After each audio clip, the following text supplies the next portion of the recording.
আগামীকাল চমক দেওয়া একাদশ নিয়ে মাঠে নামতে পারে বাংলাদেশ। সেক্ষেত্রে একাদশে আসতে পারে এক বা একাধিক পরিবর্তন। কাল ম্যাচ হবে ঢাকার মিরপুরে, তাই বদলে যাবে অনেক সমীকরণ।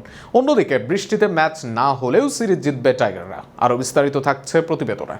প্রথম টি-20তে এক রোমাঞ্চকর জয়, এরপর দ্বিতীয় ম্যাচ ভেসে গিয়েছে বৃষ্টিতে।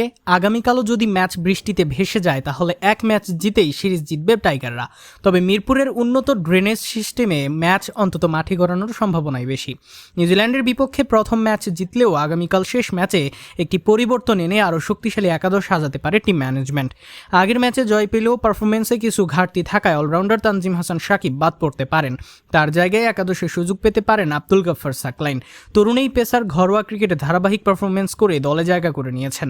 বিশেষ করে ডেথ ওভারে তার নিয়ন্ত্রিত বোলিং আর শেষ দিকে ব্যাটিং টিম ম্যানেজমেন্টের আস্থা অর্জন করেছে। ব্যাটিং লাইন আপে তেমন কোনো পরিবর্তন আসছে না। ওপেনিংয়ে থাকছেন তানজিদ হাসান তামিম ও সাইফ হাসান। দুইজনেই সাম্প্রতিক সময়ে ভালো ফর্মে থাকা ইনিংসের শুরুটা শক্ত ভিত্তির উপর দাঁড় করানোর দায়িত্ব থাকবে তাদের উপরই। 3 নম্বরে অধিনায়ক লিটন দাস, যিনি অ্যাঙ্কর হিসেবে ইনিংস গড়ার পাশাপাশি প্রয়োজন অনুযায়ী গতি বাড়াতে পারেন।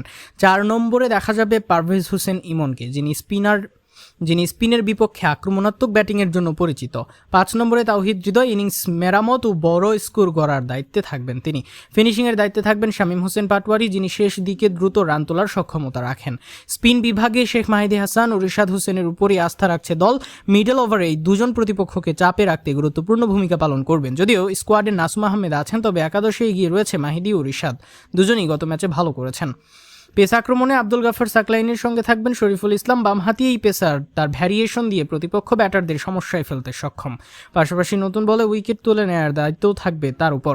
তবে যদি তানজিমকে একাদশে রাখা হয় বা বাদ পড়ে রিশাদ, কিন্তু মিরপুরের উইকেট যদি স্লো হয় তাহলে 3 স্পিনার নিয়ে খেললেও আশ্চর্য হবার থাকবে না কিছুই। এবার ম্যাচটি অনুষ্ঠিত হবে মিরপুর শের-ই-বাংলা ন্যাশনাল স্টেডিয়ামে। শুরু হবে দুপুর 2টায়।